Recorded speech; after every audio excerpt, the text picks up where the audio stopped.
This episode is sponsored in part by PTZ Optics. Why hire a camera operator when the control is in your hands? Visit ptzoptics.com for more information.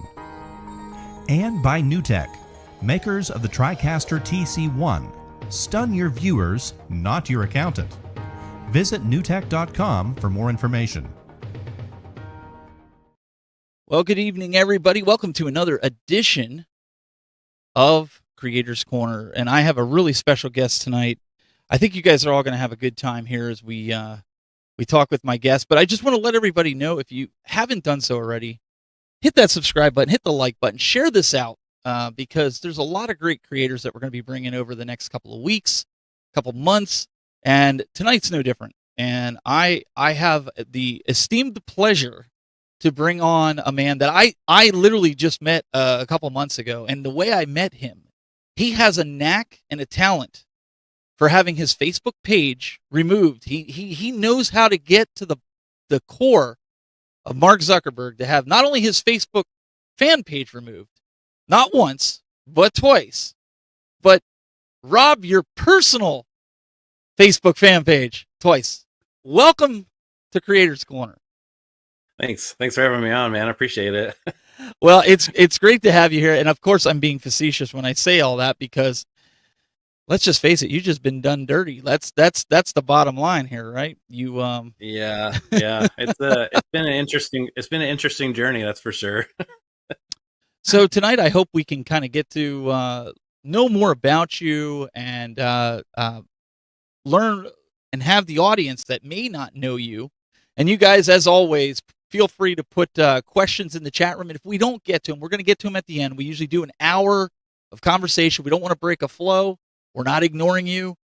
Put the comments in the chat room. At the end, we're going to give you an opportunity to ask Rob whatever it is that's on your heart and you want to mention. But I would encourage you, Rob. I'm gonna get the plug going here early. If you haven't, go over there and subscribe to his YouTube channel. If you type in youtube.com/retrobeliever, go over there and give him a subscription. You won't be sorry. In fact, Rob, I was watching a bunch of your videos last night. It was just kind of hanging out in your game house, right? Tell us a little bit about that. Yeah, this is I'm kind of like the dude on the couch now. It's kind of like my thing. Everyone just likes the whole laid back vibe of it. So, It's a lot of fun. You've got everything from arcades there, right? You have a little bit of yeah, everything. it's I was lucky.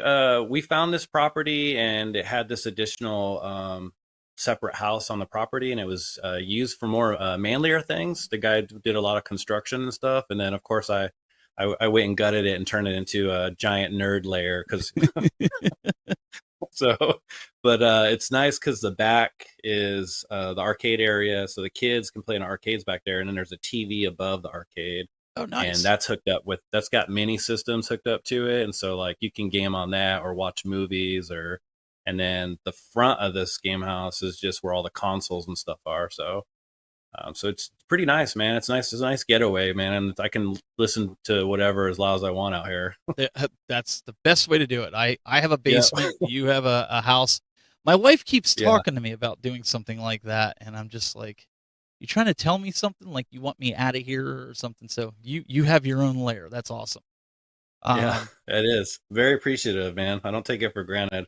Now, Rob was sharing with me a little bit before the show began and telling me about some different things that he was involved in, not necessarily maybe on YouTube, but he has some experience in things, and we'll get to that.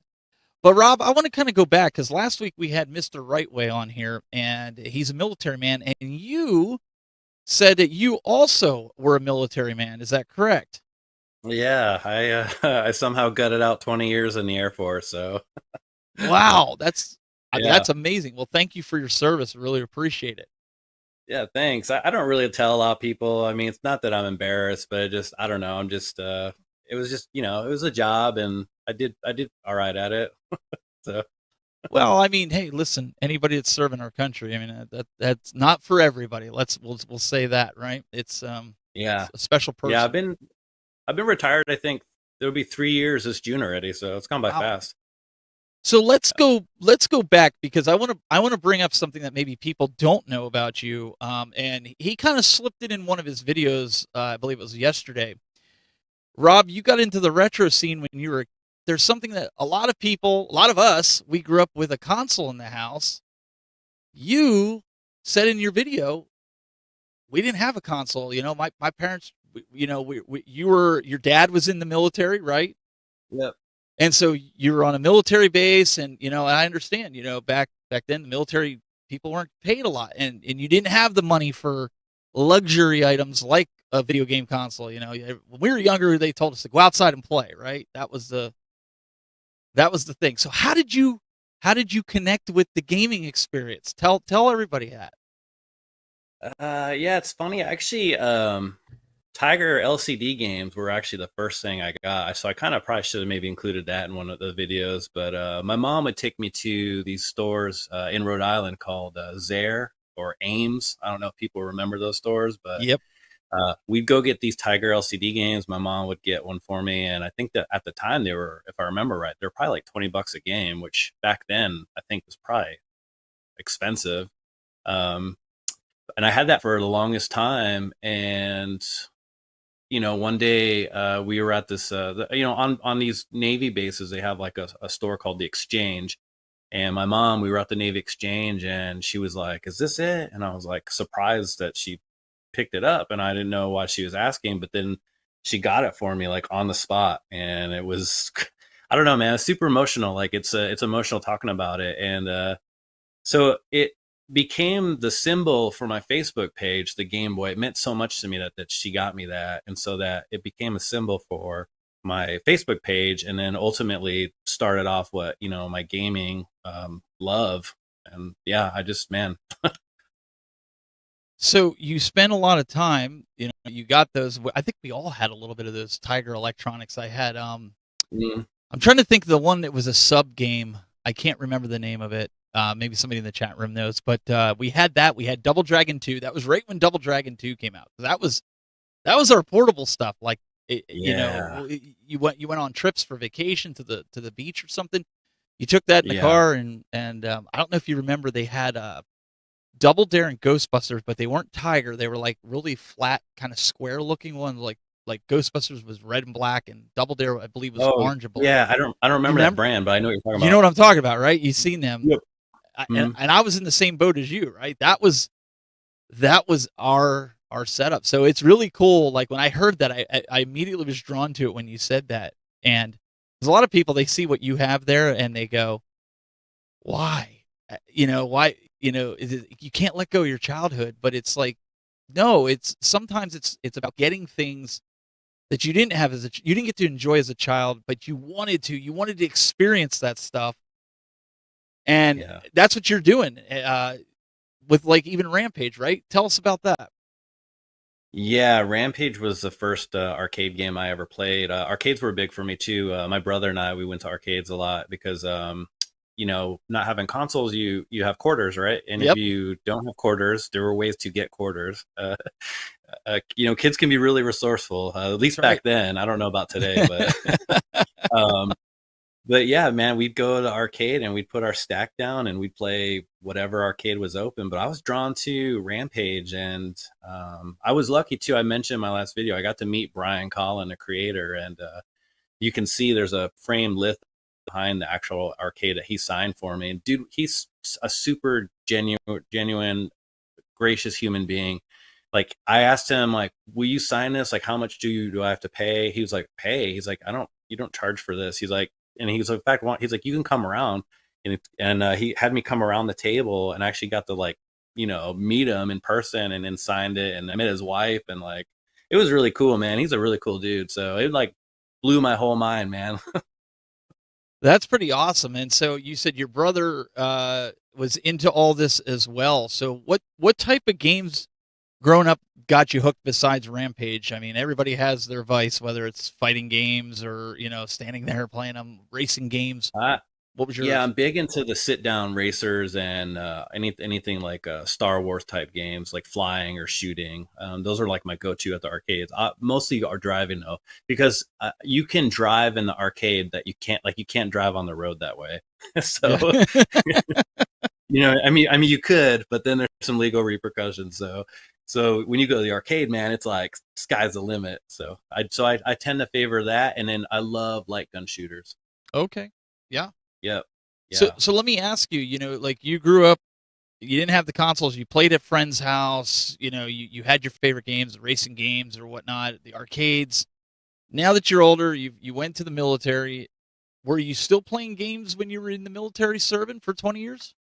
Yeah, it was kind of a hit or miss though, because sometimes you'd be gone for a while, and you're obviously I didn't feel like packing up like actual consoles with me, so portables at that time were huge for me. And I gotta say, if it wasn't for the Game Boy Advance SP, I don't know if I would have survived Iraq. So wow. Yeah, I loved having that thing, man. Super Mario 3 and a few other titles on there. Dude, it was like a lifesaver with that backlight. I could play at night in the tent. So when you did that, were you doing any kind of collecting while you were in the military? Like, because obviously you had access to games that you might not have access to at home. Yeah, no, when you're in the desert, and there's a lot of these bazaars over there, and I would collect a lot of these foreign like 301 carts, those bootleg ones. I would buy a lot of those while I was over there in the desert, but I didn't do a lot of actual like physical collecting until about 2016 is when I actually really started collecting all this stuff.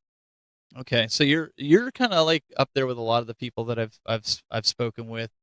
The big Yeah. question, because you have the game house, your wife, your kids, how did they feel about the Rob the Collector? How do they feel about you doing it? Are they into it? Do they play the games? Do they be like, this is just old, Dad, you need to get rid of it? Like, do you have any of that?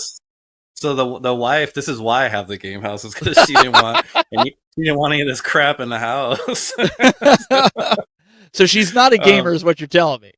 Because this could have been her library, man, because she loves books and stuff, man. But she was like, I'll make my own little library room. You can have this and just put all your stuff out there. And I was like, I couldn't believe that she gave this up for me. But Cool. and then the kids, man, yeah, my kids are gamers, man. My daughter loves to play beat 'em ups with me. Okay. Streets of Rage, Final Fight's one of her favorites. My middle son, Gabe, him and I beat all the Gears of Wars together. And my oldest son, Robert, he's big into like the Halo and stuff with me. Nice. Yeah. I like. And they like the old arcades though. Especially like I said, my daughter Natalia, she's big onto like the Simpsons one and stuff like that. Okay. Yeah. Usually, like, it seems like, because you're the first person I've had on this show that has a family. Everybody else is, just newly married, or they're single by choice and don't really have a family. So I always wonder if I'm the oddball, right? Where my wife will play games. She has her own Switch. I moved my Xbox Series X upstairs so she could play. We play with the kids Fortnite, and so I'm like, am I the anomaly? Like, my wife doesn't actually care that I have all this stuff. Yeah. So my wife, she'll play Mario Kart with us, and she'll play any of the Super Mario Brothers games. So there you go. So you have the support there. Yeah, that's about it.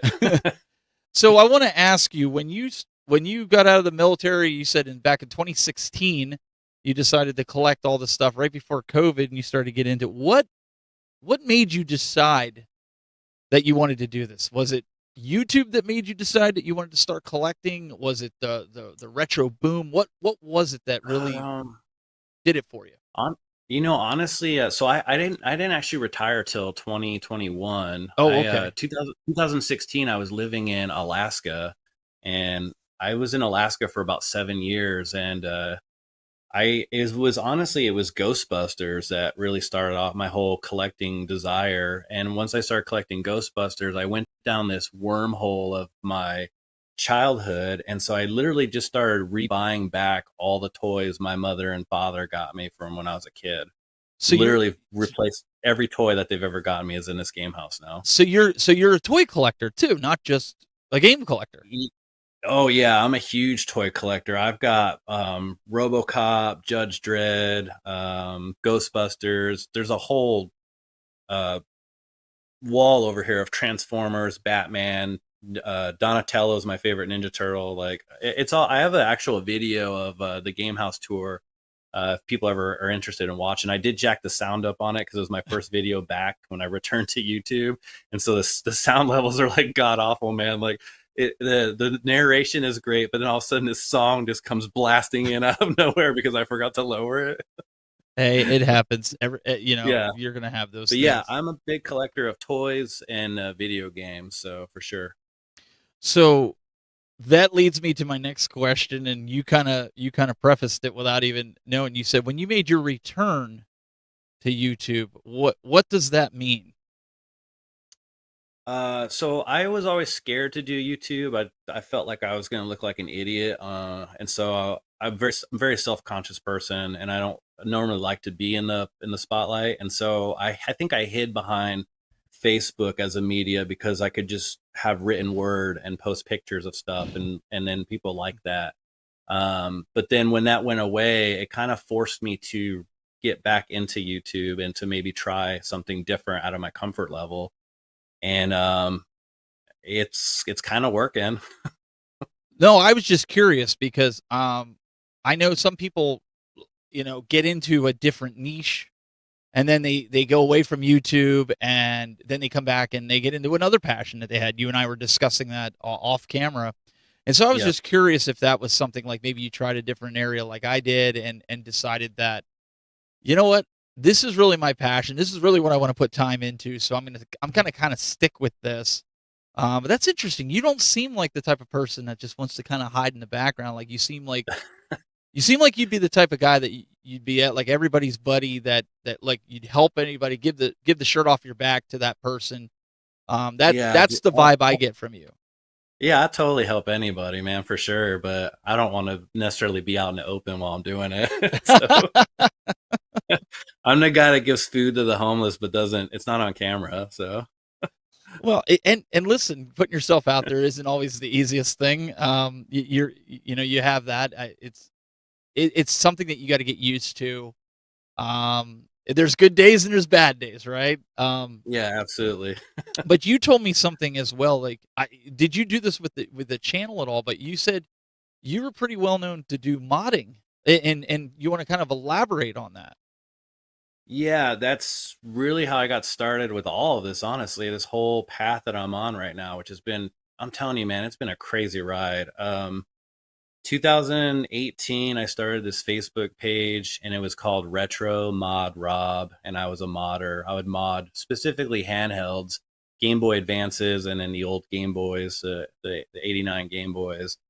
And it took off and people were buying these from me. And it was kind of cool because I thought, wow, this is really good. This could be like a good side job or a future. But it kind of fizzled out because the market got saturated and, better and bigger people came in and had better technology and, 3D printing was a thing. And, so then I was just kind of like this dad working out of a kitchen who was still in the military. So it's not like, I didn't have, the funding to, but it was fun. And it ultimately started, like I said, the page. And when I quit modding, I just dropped the mod from my moniker. I was just Retro Rob, which I know it's not the most original name. I mean, there's retro everybody out there, man. There's like, Retro Rick, Retro Randy, Retro Larry. Like there's just so many retro. And so it kind of like, but I was kind of like, well, this is all I know right now. And I don't know if I want to change it. And, but yeah, the Facebook thing blew up. And at one point I had hit almost 30,000 followers and it was just so great. And, but then Facebook had other plans, and so they took it away. And I decided to rebuild. I was like, "Well, I'll rebuild." And then they took it away again. But luckily, I decided to build the YouTube channel on top of it. So, and the YouTube channel's been working very well for me. So, I've just been lucky. I think all this stuff happens for a reason. I know it's the clicheest thing that people can say, but when one door has shut for me, like 3 more doors of awesomeness has opened up for me. So I feel like every time I get knocked down for something, something else amazing happens afterwards. I'm just going to keep sticking with that vibe, man.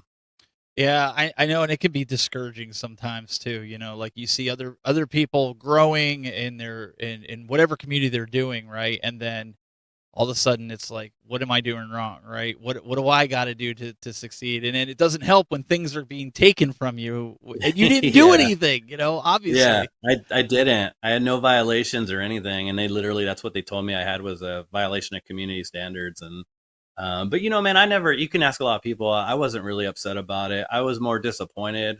And I just took a day to kind of get over it. And then I was just like, oh, well, and I just went on to the next thing. I mean, there's greater tragedies in the world. I mean, there's children waking up tomorrow. They got to go find drinkable water, and I'm, I lost a silly social media page, so. Yeah, no, true. But I mean, I know a lot of people that probably would have been upset about that because what did you say? You had almost 30,000. Yeah, I did. I was at followers. 29 something. And then I woke up on December 7th and it was unpublished. Wow. And that's how I kind of met you because of Brandy and Square Pegs, Jay. I saw a post and I'm like, well, I'm going to help this guy because if it was my page or if it was my channel, like I want creators rallying behind me and trying to help me gain it back. And you were just like, man, thanks. I appreciate it. No big deal. If I don't get it back. Yeah. And I was just like, Yeah. well, we're trying, we're trying to get it back. No, I appreciate it, man. That's how I remember you stepping in. I was like, wow, that dude doesn't even know me. And then the whole community started rallying. Like Jay from Square Pegs, like you said, he got on Twitter and like he was also on Facebook. And Steve, Mr. Right Way, Scott from Game Closet. Scott from Game Closet was the biggest like lobbyist for bring back Retro Rob. He was like blowing up Twitter constantly. And I was kind of blowing up Twitter a little bit too, but I mean, I kept emailing Meta, I kept sending them messages, everything just kind of went by the wayside because they don't care, It which sucks too because when you're almost at 30,000, I'm making them money, so that makes me not understand why they would get rid of me. It makes no sense. Yeah. So all you can do is laugh, man. That yeah, like you said, there's so many other things that you could fuss about. You said you did some modding. You didn't have the consoles growing up, but you were modding these consoles. So how did you learn to do some of this stuff? Like, is it just YouTube? I mean, if you didn't have them growing up, you weren't really tinkering with them, right? No, yeah, I've everything I dive into, I teach myself. I'm self-taught on everything. Same thing with YouTube. I didn't know anything about anything. But when I lost the Facebook page, I took a month to learn editing and had some help. Chris from Game Dad and Jay Square Pegs and Scott from Game Closet. All of them were giving me advice and just teaching me along the way as well. And I'd ask questions and they'd have answers. And but yeah, that's what I did with modding too. Like any type of repairs, I would just study videos. And the beauty of YouTube is, you just pause it and then you can do that step and move on. And other than that, you just got to hone your soldering skills. Yeah, that I think is the tough part, right? Because you get into certain things and you could end up frying something or blowing it up or, setting the house on fire. I don't know. Anything's possible with those lithium-ion batteries. I'm interested to see, though, since you didn't grow up with these consoles, what console did you want the most as a kid? Like, what were you like, man, if we could just get one console, like, I want this in the worst way? Oh, it was definitely the NES. The NES was like a buzz back then. And a lot of my friends had it, and that was definitely the talk of the neighborhood, and that's the one I really wanted to get. But then I got the Game Boy a couple years later after it had come out. I think because it came out in '89, I think I got it around just before '90. I think before 1990. It had to have been just before that. And then I started working at 13. I've had a job since I was 13, so I was able to save my own money up. And by 16, I finally bought my own console, and I got Sega Genesis was my first console ever. Wow. There's a great question. I know we said we're going to hold questions, but there's a great question that came in here, Rob, for you from Taylor Woods Weichel in the chat room. She says, who is the one person in the gaming field that inspires you? And that falls right in the line with what we're talking about. Who inspired you? So it's gonna sound weird because I have long hair and a beard, but Metal Jesus was the first YouTube channel, and so I've actually been told sometimes in my videos that I kind of like look like him or act like him, and I think Jason and I are completely different, but I've watched him since day one, and then that took me down the whole YouTube wormhole of creators, and I just started just stacking creators up and just following everybody. Oh, that's really awesome. I know a lot of. We lost Rob there for a second. Let me see. Let me see what happened to him. Let's see if we can get him back here. But it's interesting to see, when you get into this space. Okay, when you get into the live video space, when you get into gaming, it's interesting, especially for somebody like me who came from the tech side, who came from some of these other places, to hear somebody say this person inspired me or that person inspired me, and then Rob, to hear you say like somebody like that. I mean, we've all watched Metal Jesus. We've all seen different videos that he's done. That's pretty awesome. So now the next question that comes with that is, the Nintendo was what you wanted growing up. Now that you've got adult money, now that you're in control of everything, are you finding yourself buying systems that you were sitting at home going, if I did have the money, I would have bought that system, or I would have bought that system growing up? Is that the case now? No, I'm pretty set on consoles. I've definitely recollected everything that I've missed out on, or I really started buying a lot of those anyways. Like I said, I started working early at 13. By 16, I was really like into solid jobs and income, and so I was able to get like, the Dreamcast, or I had a Panasonic 3DO. I remember buying the Jaguar. I had all that stuff as I was. Wow. The more I worked, so I gaming in the 90s was really like there's nothing better than that. And people can argue with me that all they want to, but the 90s was a different vibe. The stores, the malls, the competition between the stores and the displays, the playable kiosks, the demo CDs, the $5 demo CDs. They had demo games inside magazines. I Yep. mean, gaming was just it was a great time for gaming, and now it's just so sterile and robotic. I can't I really don't enjoy it anymore. So, so is it safe to say then that you strictly play retro? You're not playing any of the new consoles like the PlayStation 5, the Xbox Series X, Switch from I've Nintendo? got the X. I bought the X when it first came out, and it literally was like a $600 paperweight that sat in my entertainment center for like a year.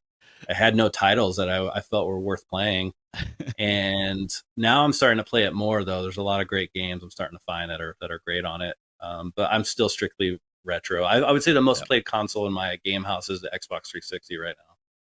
Yeah, we do a lot of the Xbox 360. That's what I was going to ask you next. If you had to gauge one retro console versus another, you're saying the 360 gets the most play? It does. Yeah, absolutely. I play that and probably the original Xbox more than anything else. And then third would be the Evercade. And then in my main house is where I keep my Switch, and I play that every night before bed. Now, did you ever do with your kids? I know I went out and bought a repro cart of the Nintendo Championships from where you played the Super Mario Brothers, the Tetris, and the Rad Racer. Yeah, yeah. My kids got very competitive with that, like trying to beat the high scores. They were on YouTube going like, okay, there's got to be a sequence to this. There's got to be a way to do this. Do you do any of that with like your kids? Or did you get anything set up like that, or did you find yourself doing that even? I only have one competitive child, and that's my middle son, Gabe, and he competes with me on the arcades for the highest scores on everything.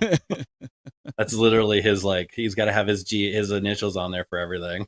That's what they like to do it. But I was surprised because watching them play like Super Mario Brothers or do it in like even Tetris. Like my daughter likes Tetris, but my son is more on the Mario side with, playing that. And when they played Rad Racer, the first thing out of their mouth was, "This is stupid. This is not the way a car drives. Why is it do like this?" And so Yeah. uh, I'm like, "This you don't know what you're talking about." I'm like, "We had 3D glasses growing up with this with Rad Racer, like it Oh, yeah. was it was it was great." So, what consoles are you said you have the ones that you wanted from when you were a kid. Does that mean hmm you just got like a few of them that you really really wanted, or you got a wall that you're talking about that you've been kind of building and just building the library out? No, I've downsized quite a bit. Mm. Ultimately, a lot of this will probably go away. We have ambitions to live overseas here in the next like maybe 5-10 years. So I'm gonna have just a minimal systems at that point. And so right now I don't have a lot as it is. I just have the ones that I know I love to play. And with the amount of backlog I have on just those systems alone, it could easily carry me like another probably 50 years. Oh yeah, tell me about it. Um, Yeah, so I'm good with what I have for right now. Something else that goes along here with what we're talking about. There was a question that came in with from Mistackles. Oh, it's Mysticles. That's Matt, Mysticles. man. He's a good dude, man. Okay, he wants to know. I had a question for Rob. Are there any Game Boy games that he would like to see a reboot of? That's a good question. Geez, could you imagine? Because how basic they are, and then all of a sudden they just got the full modern touch to them, like with everything that we have right now. I don't even, man, what game would you pick? That's like a hard question. Um, That's kind of a loaded question. That's why I was like, I'd like to see what they could do with 6 golden coins because it was already amazing as it was. that's a that's a good one. Now, Yeah. with that, since you're a big Rampage fan, Do you have the Rampage cartridges for all the systems that you currently have? I've got most of them. Definitely on the GameCube and Xbox 360, and um, trying to think. I've got the Super Nintendo one, and I have the PlayStation one, PlayStation the original. There was a World Tour one I think I have somewhere. Yep, I have that on GameCube too. That's fun. I was going to ask you, so what's your thought? Are you still like kind of locked to that the original No, Rampage, or do you like any? I love that they take these older games in the arcades and make them even bigger and better. Like I think I just said in my last video on in the 80s, gaming in the 80s. Um, excuse me. I went to an arcade recently, and I like Galaga, but now they have these like massive Galaga machines with these Oh giant yeah, screens, thundering sound effects, and like, oh Lord, dude, if they want to keep doing that to the old games, man, I'm all for it. let's do it, right? Yeah. So we've got some folks coming in here. Bugs Bunny's Birthday Blowout was a modern retro, and then Mega Man. They were saying. What do you think about Oh, those? okay. Bugs Bunny Castle, man, those are amazing games too, man. I could play those forever. I think again, maybe I'm the anomaly here, but as retro guys, it's hard to recreate something like that, right? It's hard Definitely, to recreate. Uh, it is. We just saw it with the new okay. Contra that just came out on the Yeah. Switch right now. Well, and all the other platforms, but I saw the Switch one today. Um, the Immortal John Hancock just did a video. I watched it, and RJT85, they're all covering it right away, And it just, I don't know, man. I get what they're trying to do, but I felt like it was unnecessary. Yeah, sometimes I think it's kind of like movies, right? Sometimes movies are just leave them alone, Yeah, right? Just like don't do it. don't mess with Casablanca, man. Leave Casablanca alone. Yeah, there's just some they destroy, like, and then there's some that was like, okay, I'm kind of glad that you did do a movie about it, and I think the same thing's true with some of these games, right? So let's spin it the other way. If you had to say a game that maybe a company shouldn't have made, what would you say? Oh man, what's a terrible game? I know it's a tough Oh, one. Like, I mean, because I know like certain things, like certain earlier Ghostbuster games, especially for the NES. The original Ghostbusters game on the NES was just bad, just very very bad. Like Ghostbusters 2 was a little bit better. Um, yeah, that's a tough, dude. That is a super tough question, man. I've actually never been asked that. What would be a game that I didn't want made? Um, Because even ET, you think back to Atari days, right? ET was one that everybody wanted ET because it was a blockbuster movie. But then when it came out on Atari, it was like, really, this is what you guys gave us, and you call this ET? yeah, but you got to feel for that dude, man. He had to make that game in like what 6 weeks, I think. Oh yeah, no, I'm not blaming the developer. I'm just saying in general, right? When we look back at Yeah, it, yeah. I feel for him though, man. yeah, I wouldn't. Especially at Christmas time, right? I wouldn't want all that. Oh, there's Brandy. Gamer Hammers there. Yeah, she jumped in here. We got a bunch of people here Nice. in the chat room. Game Closet, I think he's got a comment here. Let's pull this up here. He says, you could bring two gaming companies, present or past, he says, to rise up and vanquish the other. Who are they? Boy, they're bringing their tough ones for you tonight, Rob. I know, man.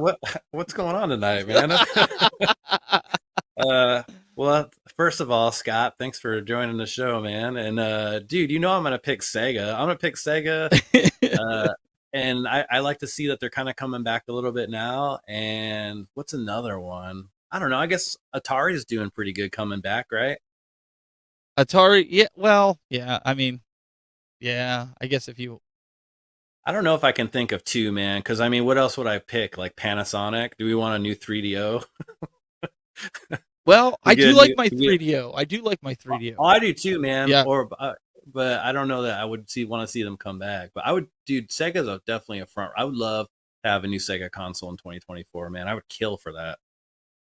I had the best comment from my son when he played Sonic on the Dreamcast for the first time. And he said to me, he says, how old's this console? A couple years old? because to him it played in it up. It was the standard of, say, a Switch or a Okay. PlayStation. So I'm with you on that with the Sega. I'd love to see that happen. Yeah, I'm all for it. So that's they're just, I think they're trying to stump you here in the chat room. I think they're trying to give you like Well, a hard I question. did all right on that. You I did did. all right You on did that good. one. I thought you I just didn't have 2, so yeah, they're saying right now, they're like Sega and Nintendo. yeah. Well, but Nintendo's never gonna go away, man. Mm. Nintendo, roaches and share will survive the apocalypse, man. Let's see. Nintendo's a survivor, man. They know how to survive. Yeah, I think there was one. I think you were talking about it, right? Was Light Gun Games in one of your videos just recently? Yeah, I did With the best of the Wii light gun games. It was kind of a niche video. I'm sure not a lot of people really were caring to watch it, but I don't make videos to get people to, I'm not trying to. I make what I love, and then if people are on board with it, that's cool, man. I mean, I get excited if like 2 people watch a video. That's good enough, Oh yeah, and I agree with this Yeah. comment here. Dreamcast was sent back from the future ahead of its time, and I 100% agree. I think that's why it did fail. Was because Yeah, it was Lindsay's way ahead of super it. cool, dude. She's helping out with Torg this year too, man. Nice. Yeah, she's a cool lady, man. Well, we got the Dreamcast rebirth with the OG Xbox, so Yeah, I mean, it's people have been wanting one of those Dreamcast minis for quite some time, and we haven't gotten it. So it's a shame. they offered. I don't know if you were aware, but if you imported the Mega Drive Mini 2 system, I don't know if you know. Do you know where I'm going with this or no? No, go ahead. With the Tower of Power, is the- that what you're talking about? With this, well, there's the Sega Mini Drive, Mega Drive 2, basically the Genesis, right? They did a second mini. Mm-hmm. So if you bought the import one, the Japanese one or the European one, well, I got the Japanese one. If you open the Japanese one and in the flap, there's actually a QR code. If you scanned that QR code, it took you to a Sega page where you were able to vote on the next Sega mini system that's about to come out. Oh, no way. I didn't know that. Yep. And so they had 8 choices, if I remember correctly, to include the Master System, Dreamcast, and Saturn. People are probably going to hate on me, man, but I picked the Saturn. I do like the Saturn too. So like both of those consoles, yeah. I love the Dreamcast and the Saturn. I'm not going to lie. And the Saturn's a stepping stone, so maybe if we get a Saturn Mini, we'll get a Dreamcast Mini after, but we'll see. There were a few games though on the Saturn that were just awful. Just awful. Okay, we'll say that. Yep. Yeah, there's a question here that's coming in from Jason Little Alien in the chat room, and he said, if you were on a desert island, here comes the desert island questions. We always get these desert island questions. He said, and had a choice of a handheld with complete game library of your choice and unlimited batteries, which would you choose? Oh man, it's easy. If Johnny Graphics is still in the chat, it's the Turbo Express. Ooh, why? I've always just loved it. Something about it just seems so exotic to me about it. I don't know what it is. I mean, it's big, it's chunky. It's got a badass library, especially the imports. And yeah, man, I'm gonna go with the Turbo Express every time. I was just curious because I know they did the TV tuner with the Turbo Express, and so did Sega with the Game Gear. So I was just kind of curious if that was partly the reason. With the Turbo, I am a big TurboGrafx 16 fan, as you probably saw with some of the shorts. But I know with you, picking that, I was kind of like taken back because I honestly thought you were going to say Game Boy. If I was going to put money on it, I would. I mean, if I'm on a desert island, man, I'm gonna probably want a color handheld, right? I mean, I love the Game Boy. Don't get me wrong; it's clearly my favorite console and everything. But man, if you're gonna make me choose, currently, you said that you were going to in a couple of years here. You're thinking about moving overseas, and you're thinking about downscaling your collection. What are you doing as far as are you going to go into emulation? What are you doing to kind of fill that itch, if you will, for collecting? If with downscaling? Yeah, so because I've got those modding skills, I know how to mod these mini systems too. So I'll probably just load up a bunch of mini systems that'll have a bunch of games on them. I already have a modded out Amiga A500 mini, and that's probably like my favorite mini system out of all of them because I just love the Amiga. So I'd actually be fine if I just only had the Amiga and like the Evercade while I was overseas, honestly. I had to laugh here. Gamer Hamer's comment. She's like, Uh, "Dang, he gets the desert island question. I get that. If your house is on fire." She's yeah, like, that was my question for her. That's Well, but it's her. She can ask a question, man, if she yeah. She wants can to get you like back. pay me back. So right now, a lot of people probably wondering, with gaming the way it is, like you said, you have the Xbox Series X, and to be fair, I feel the same way with you, as the Xbox Series X. But what is Retro Rob playing? What's got you right now that you just can't get away from? What are you playing that's making you go, oh, I just can't put this down. I can't go anywhere else. I have to do this. Currently, Yeah. so I just out of the blue got into 40 Winks on the PlayStation, Okay. and then gamer Amer Brandy, she sent me down into the world of Time Splitters now because I watched her vid the other day, and we were both talking about how great Time Splitters is, and I was like, you know what, man, I need to fire this thing up. So then that thing just kind of pulled me in as well. So I'm playing those right now, but I should be finishing. I'm still trying to finish the first BioShock. It's so bad, dude. I haven't even finished like Breath of the Wild on Wii U, or like I'm so behind, man. I have like a child's attention span. I'm like, oh, what about this game? And then I forget that I'm supposed to be finishing these other games. So Don't feel bad. I've got games that are still modern that are still over there in the cellophane because from Christmas and before because I haven't gotten to them. Spider-Man 2, I still haven't touched it yet. So don't feel bad. Okay. We're this is what happens, folks. This is what happens when you're an adult and you have adult responsibilities. As I tell my son all the time, right? You can't game like you would want to. So it's nice to see that you're putting some time into it. But let me tell you something. Gamer Aimer will get you into trouble. She will she will get you playing games and you're like, "Darn it." And then you go down this big rabbit hole. No, we like Brandy. I'm just saying. Yeah, she showed Army of Two the other day, and I was like, "Damn it, girl, stop!" Yeah, I know. Stop showing these games, man. She's a bad influence. I'm sitting there watching her because she's finishing up the SNES and stuff, and I'm sitting there. She's like, "Yeah, I'm doing GameCube and N64. I'm doing all that."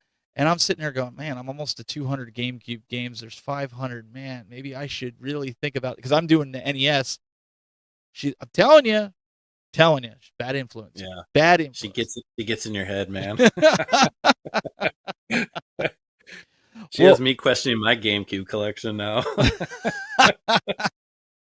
What we're going to do right now is we're going to take a quick break, and we're going to come back and talk about Rob's future plans, and then we're going to open it up for some Q&A for you guys. So get those questions handy as Brandy's in there just being Brandy. So we'll be right back right after this.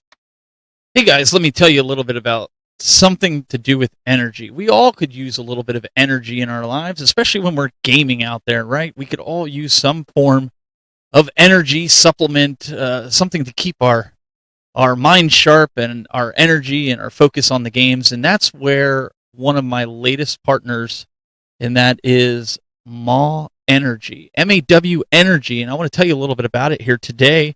And they have a plethora of different flavors and choices amongst everything that they have here. At MAW Energy, the mission is to fuel the gaming community with the highest quality energy.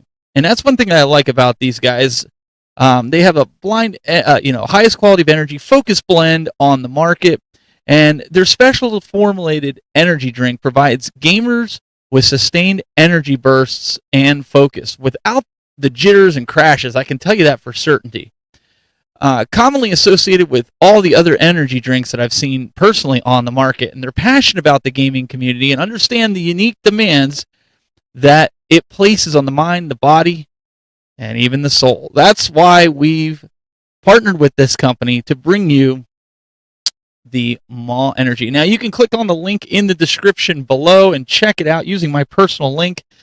I get access to everything here, and I get credit for it. And you guys can see right here, Blue Raspberry. Blue Raspberry is one of my favorites. In fact, you guys will be able to see right here.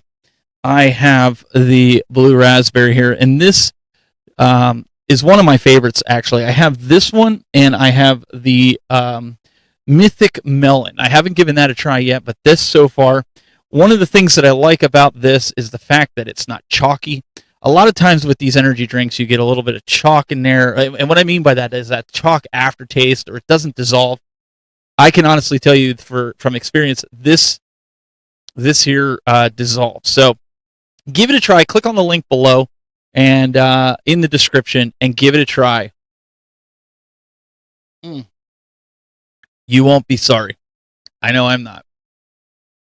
Hey guys, we are back, and if you're just tuning in, we're having a great conversation here with Retro Rob. If you guys are new and you're just tuning in, or maybe you've been here the whole time, you haven't done so, head on over to Retro Rob's channel over on YouTube. Give him a subscription, and also go like some of his videos. Go watch some of his videos. I don't think people realize how much that helps content creators with the algorithm. It lets YouTube know that you like the content that we're bringing to you. So make sure if you haven't done so before the show's over, do that. And with that being said, Rob, what is the future? What are you looking to do with your channel? You know, you started this channel up. It's kind of new. You did the Facebook thing, and you know what are you looking to do? I don't know, man. That's an excellent question. It all started as just to do something fun, and I just wanted to give people maybe like something cool they can watch and just go, oh man, I remember that. And then, you know, that's like the point of those videos. So it's hard to say what the future is going to be. I'm going to keep creating, you know, whatever I think is memorable, and put it out there. And if people watch it, cool. And if they don't, man, then that's all right. So for you, it's more about the aspect of just having fun. This is your outlet, right? This is your creative outlet to share your passion, right? Yeah, I'm not the norm channel, man. I'm kind of a real laid back kind of, you know, just I'm on a couch, and I won't ask people to like and subscribe and all that stuff, man. That's up to them if they want to. And the main thing I just want is somebody, I get a lot of positive comments on the channel, and that's all I care about, is that people are just like, dude, I remember this game, man. And a lot of people are like, I'm gonna go replay this game tonight, or that, dude, that's what it's all about, man. And my thing that I've been saying now at the end of every video is that we're all just looking for the next thing to play. So yeah, that's true. And I think a lot of these guys out here, that do YouTube, and that's why I've asked this, is, you know, they want to do this for a living. They want to, you know, be an internet celebrity, and it's striking me that's not something that you want to do. Like, you don't really care if you end up like, I mean, I could see if you could make an income from this, right? yeah, I probably could, man, but I don't really care. Like, I'm retired, so I don't need the money. So Well, and the reason I'm bringing that up is because I like it when content creators do that, right? Content creators, like, I have a career, I have a job. I'm not trying to be the next big thing here on YouTube, but I'm trying to. This is my outlet. This is something that I can do with the community. This is something I can do with you and other people like-minded, mind you, to do this. So it's refreshing to hear that, because everybody thinks, like my son, he wants to be a YouTuber. And so that's why I guess why I'm asking that, if, you know, obviously, what if you got 30,000 subscribers in the next couple months? Does that change your mindset as to what you're looking to do? it's just going to be a lot more work, in the sense that if you know me, you know I respond to everybody. That's kind of my thing, man. When I had the Facebook page, and now with YouTube, is I want people to know they're being heard, man. There's not, you know, if you're going to comment on something and you know your comments just left sitting there, I feel like that's kind of, I don't know, man. I want people to know they have a voice. So so it's gonna definitely make it a lot busier if I had that many subs, because I want to make sure I respond to everybody. So Yeah, no, that is something. Like, I think there's something. You have a favorite creator, and you just can't ask them a question because they're too busy to answer you or respond to it. It kind of makes it difficult, right? It makes it like yeah. you just don't Well, want I to watch. did it though. I handled it with 30,000 Did you on really? Facebook. So, oh yeah, dude. The problem with it though is I'd be online from like 9 in the morning when I'd get up till about midnight. I'd get in bed, and then I'd use midnight to 1 to kind of wind down. I did that every day, and I would make sure I answered every single person. So That's pretty commendable. I mean, for 30,000 yeah. people, Adam I Cal. mean, I wouldn't necessarily have 30,000 comments that day, but I'd say I'd have probably 1,000 or so. Yeah, I don't know, man. People, I want to know that they're being heard, though. I want them to know that if they're commenting on there, or they have a question, or they just want to share a memory, that someone read it, and someone took the time to appreciate that comment. Because I mean, why have a public page, or why have a public channel if you don't interact with the public? What's the point? Right. And what's the point, like, even with this, having a live chat room and doing this live if you're not going to interact with the chat room, right? Yeah. And we've got Adam Calvin in the chat room. He says, Rob, I just purchased a sealed 1978 Atari Touch Me because of the same passion your family has for handheld games. Oh, cool, man. Dude, I can't believe he's got it sealed too, man. That's crazy. Yeah, a lot of these systems. I don't know where Brandy is like notorious for that too, getting things sealed and finding them and getting them rare deals. Steve too. Steve does it too all the time. I'm like, yeah, I've been man, looking they're killing it. So, no, it's great because a lot of the creators that I've gotten to meet, you included, like when I reached out to you about coming on this show, I was like, yeah, he's probably going to be too busy. He's probably not going to want to do that. And you were just like, yeah, man, I'll come on. This would be awesome. So, I'm not used to getting responses like that. I'm never too busy for anybody, man. If someone asks me to do something, man, I'm down to do it like ASAP. So I appreciate it, man. I will never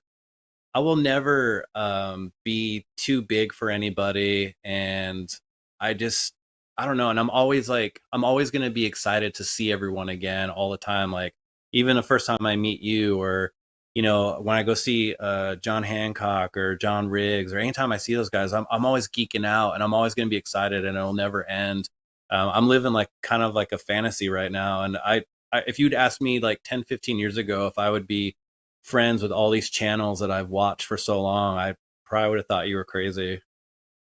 I think the same thing could be said if you would have asked you 10, 15 years ago that you'd have your own replica arcades behind you and some of the stuff that you wanted as a childhood. I think most of us would say, nope, I would have never guessed it. No, absolutely right? Not.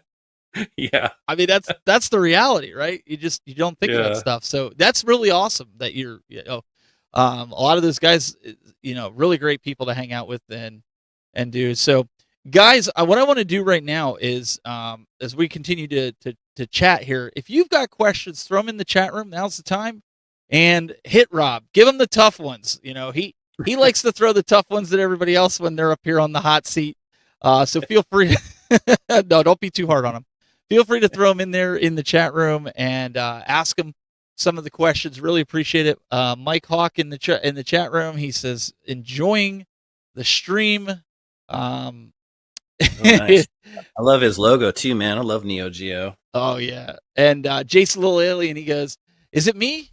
Or is Retro Rob the John Wick of retro gaming?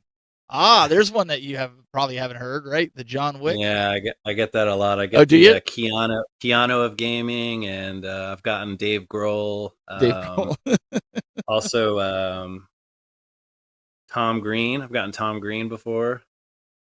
Maybe a little bit of maybe little Tom Green. Maybe. Yeah. Keanu, I would say. Yeah, I had fun with it, man. I there could be worse people to look like, I guess. What while we're waiting for people to throw some questions in right now, what I know you said you did predominantly retro with and I'm not trying to beat this So people in the chat room, please. The whole move toward getting away from physical media. Mhm. What's your take on it? I mean, as a retro guy, as a guy that's predominantly retro, as a guy that has been collecting plastic, as Steve always calls it,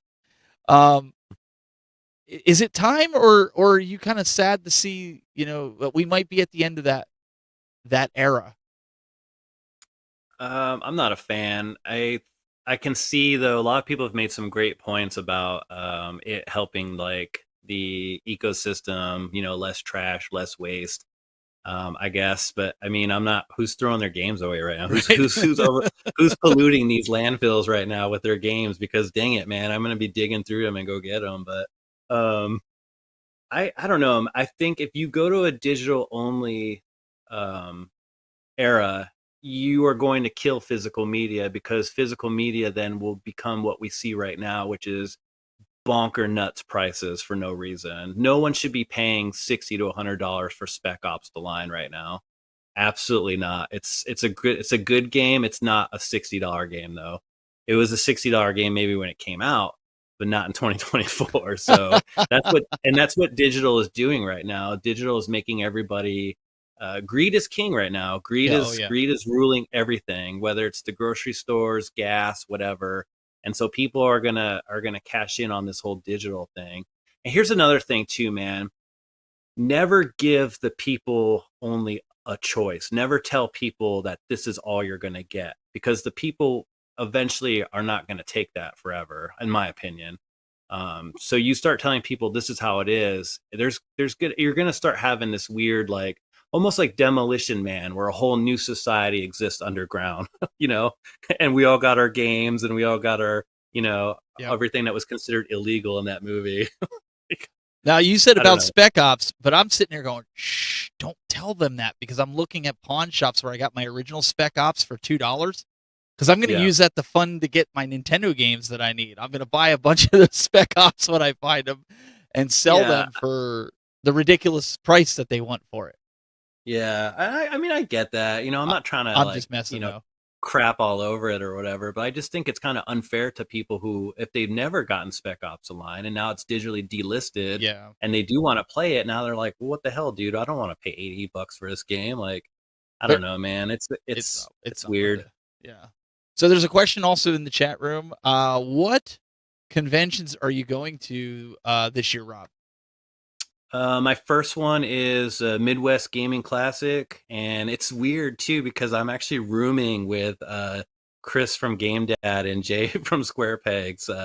Also, if a lot of people, I don't know if they know, but there's a really cool channel called Hey It's Thor, and he does really awesome like 3D print stuff, and like he helps makes like the cartridges for John Riggs and stuff.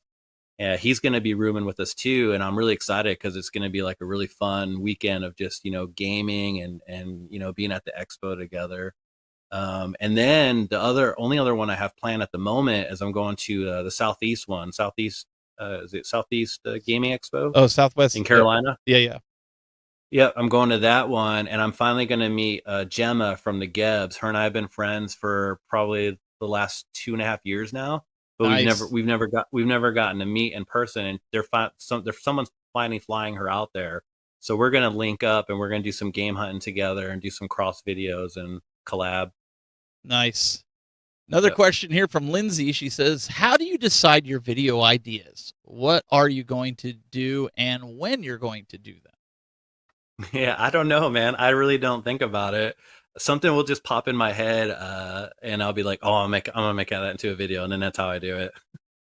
I mean, that's honest. That's fair and honest. Yeah, I don't script anything, and I don't I just narrate off the cuff, and so sometimes I'll catch myself, I'll make a mistake or whatever, but I just let it go, man. I let it go in a video, and people are like, "Whatever." Well, that's fair. Johnny Graphics in the chat room says, "Who would win in a fight between Rick from Splatterhouse 3 and Axel from Streets of Rage?" Man, Johnny, he knows I already know this answer, dude. It's gonna be Splatterhouse all day, man. He's got a 2x4. What's Axel got? Isn't that dude on skates or something too? 2x4, baby. Brandy says, "I'm just polluting my house when we were talking about the pollution outside. Let's see here. We got Physical Forever from Lindsay. Oh yeah. Sega Rises Up. Party at Her House. Let's see here. I don't know if Game Closet's talking to me or talking to you or talking to both of us. He didn't watch my Spec Ops video. I did watch his Spec Ops video, so maybe he's talking to you. He might be talking to me because I might not get and see it. Link it in the chat room so that I can go back or send me a message with it. I'd happily watch it. I mean, I'm not a fan of Spec Ops, so let me just state that. I Battlefield was good. But again, it was just a game that I found for, $2. It wasn't something. No, I hear you, man. Yeah, I played it. I did not necessarily agree with the endings that they had as a military person, but yeah, it was a decent game. Yeah, I think, like you said, as they delist this stuff and take it out of digital stores, our physical copies are going to go through the roof, and it's almost like they don't want it to. Oh yeah, he's talking about me. That's okay. No. So, Bad Company all day. I'm not exactly sure. But I think even when the Wii U shut down, I think the Wii U store and the Wii store, a bunch of those systems and the games with them, they started going up in value because you couldn't get them anymore in the digital store. And that's what I'm afraid of. Yeah. I get it. People are, as normal people say, we hoard these games. When we don't, we collect them, but we hoard them. But then when a company decides they're going to pull it because they fought with another company, now we can't play the game that we paid for. And I get it. We paid for the license, but we still paid for it. Yep. Yeah, it's frustrating. Again, I'm not looking forward to that kind of future where you can.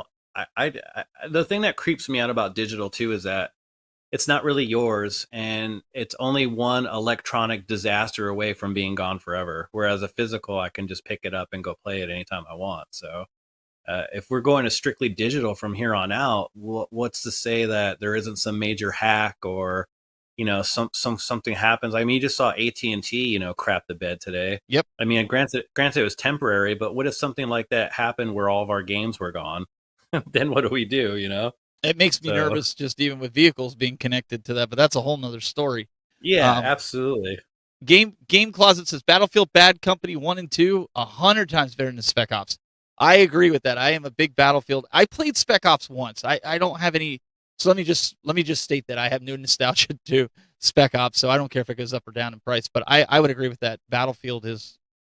I'm more of a Battlefield fan, 1,000%. That ranks up there for me, next to Call of Duty, and I don't really play a lot of Call of Duty anymore since all the cheaters and everything like that. I'm a big Battlefield for person too. That was the first game I actually played when I got back into online gaming. It was Battlefield 4.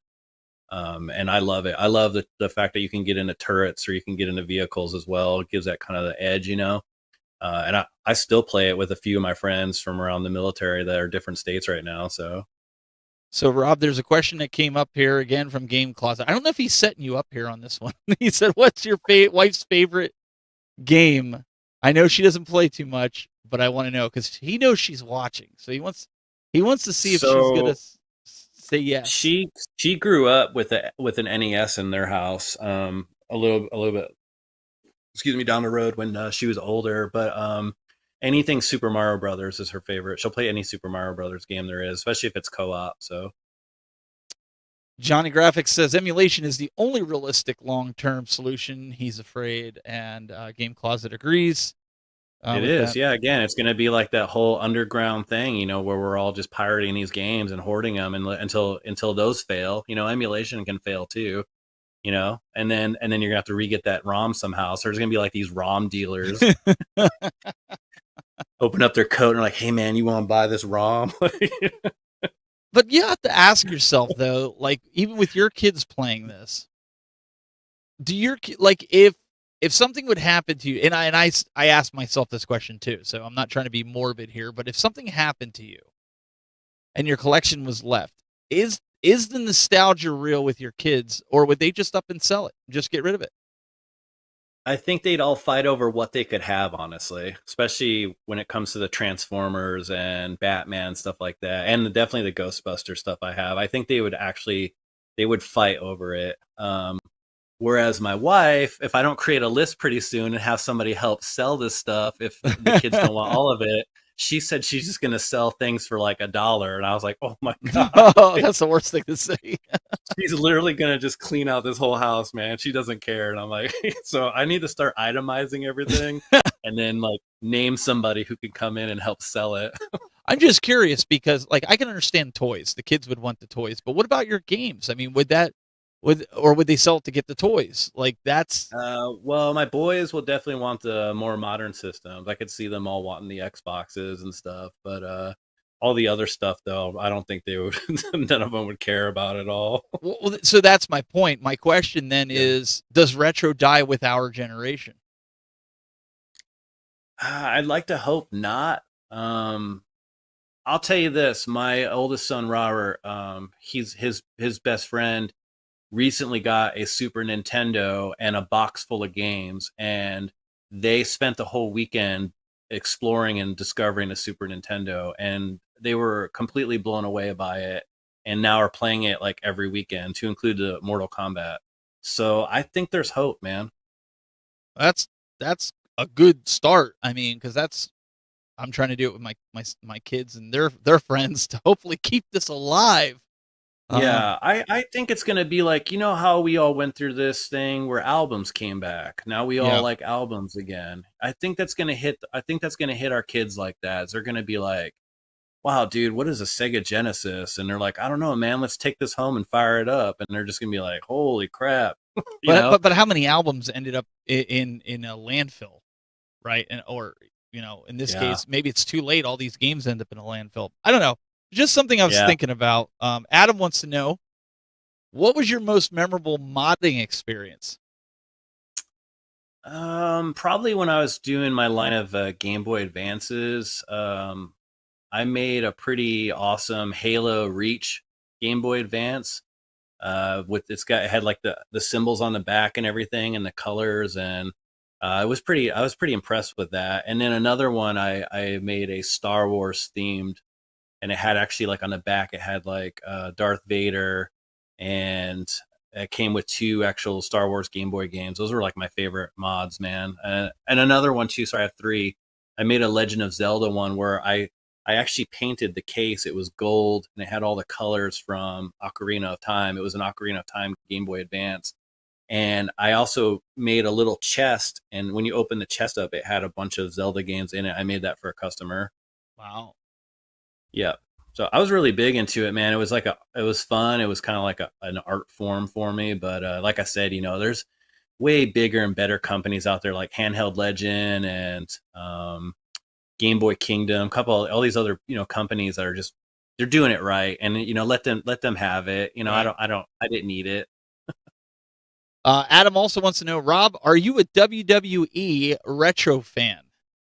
Does he mean like WWF then? Because that would be retro. Yeah, probably that's what he's. I honestly never really got into wrestling. There was a time where my sister and her husband, they were into wrestling. So if I watched anything back then, it was because they had it on. So when I did watch it, I was a big fan of. I like Stone Cold Steve Austin. I actually follow him on Instagram. And I like The Rock. And then for whatever weird reason, I like Kurt Angle. I think just because he was an Olympian. Mm-hmm. So, but that's my wrestling experience, I'm afraid. No, that's fair. Game Closet said, retro doesn't die with us. He says, current digital gaming dies the second it's released. Interesting, yeah. And Mystical says, I think retro will continue for at least a couple more generations. I hope he's right. I hope so too.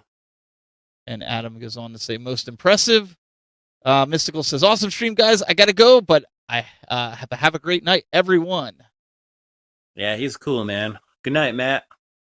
Game Closet said there's thousands of copies of retro games and their ROMs, the digital stuff. They're building a collapsible coffin because let me go over here because it cuts it off.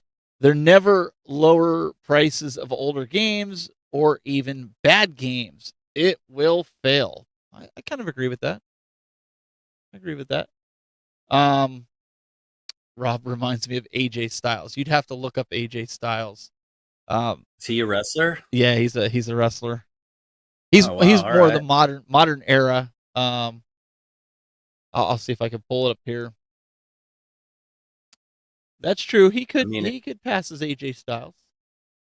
It's a good thing. It's not like something. it's the outfit I'm worried about. You know, Oh no, I no. look super fit from the waist up, but There you go. Here's AJ Styles. oh, okay, yeah, I can see that. Yeah. Maybe I should get some blonde in my hair, man, and There you maybe go. I'll stop getting all the Keanu comments. No, that's cool. Like you said, it could be worse, right? It could Yeah. be worse. Yeah, some of the guys in the chat room are like, yeah, AJ Styles a little bit. And that's the bottom line. All right, we're not going to go down the wrestling the road here. We're going to wrap this up in a little bit, but if you guys got some other questions, get them in here. Rapid fire them off. We're going to pull them up, get them answered. Now is your chance. If you're just joining us, you're just tuning in, go back and watch this episode with Retro Rob and learn about how he started, where he got to, and why he's even doing his YouTube channel. You guys can check that out here on this video, and also go subscribe to his channel. I know he doesn't tell you, so I'm going to tell you to do it. So you guys can do that as well. But Rob, this has been cool. I mean, I love learning about creators. I love learning what makes them tick and learning about their history with the games and trying to understand them better, what they're into. And it's just fascinating. As more and more I've dove into your videos, they're just so low key and chill. It's something like I could sit in bed and just watch one after the other, because it seems like we have similar game tastes with some of the videos I've watched. Oh yeah, I've noticed from your comments, man. I appreciate you watching, dude. It means a lot to me. Yeah, I do try and keep it relaxed, and I just, like I said, I hope a couple of people watch it and it makes their day, man, and we just go on to the next video. That's the main thing, like you said, keep gaming, keep playing, play something different, and enjoy it. I mean, you go through periods, right, where you have your system, like you were saying with the Saturn, the Dreamcast. You go through different periods where it's like something triggers it and you want to go play it. You'll play it for like a week, and then it sits there for a little while, but at least it's there. At least you can play it. Absolutely. So see if any other questions come in for you. If not, where else can they find you? In the event, not that anything's going to happen to you on YouTube, but in the event something happens again on Facebook, how's a way that somebody could get in touch with you? Maybe they're doing a live show and they want you to join them. How can they reach out to you?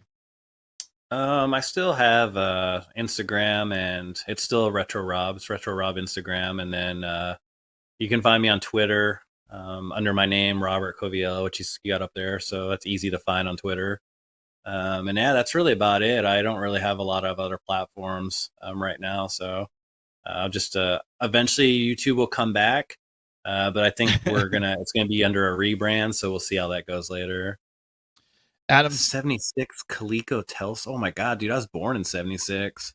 That's what he's saying. He says my first gaming console was the 76 Coleco Telstar. Man, respect, dude. That's wow.